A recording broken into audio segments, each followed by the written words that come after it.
কি সমস্যা কি? হ্যাঁ হ্যাঁ জি বলেন। বেগম জিয়াকে কিছু বলিনি তো আমি। আপনি বলেন যে ভাই ভাই আপনি এটা বলছেন, একটা বক্তব্য দেখান যে আমি এটা বলছি, সেটা বলেন। বলছে সাইফুল, বলেন যে সেটা বলে দেন যে আমি এটা বলছি। বলছে সাইফুল, আপনারা কি শুনছেন কেউ? হ্যাঁ আপনারা বলেন যে আমি এটা বলছি, তাহলে আমি সেটা আমি দেখে আমি একটু শুনতে চাই, এখানে কি উনি কি কোনো বক্তব্য দিয়েছেন, পলিটিক্যাল বক্তব্য বা খালেদা জিয়াকে নিয়ে কোনো বক্তব্য দিয়েছেন?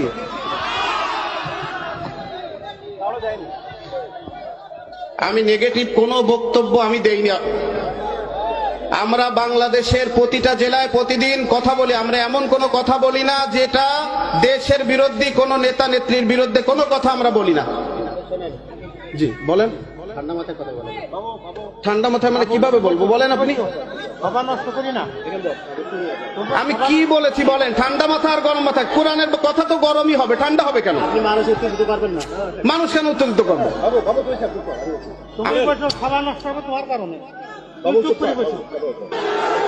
আমি এলাকাবাসীকে বলবো আপনারা শান্ত হন। এটা সাতবাড়িয়ার কোনো নজির নাই, সাতবাড়িয়াতে কোনো গ্যাঞ্জাম হয় না।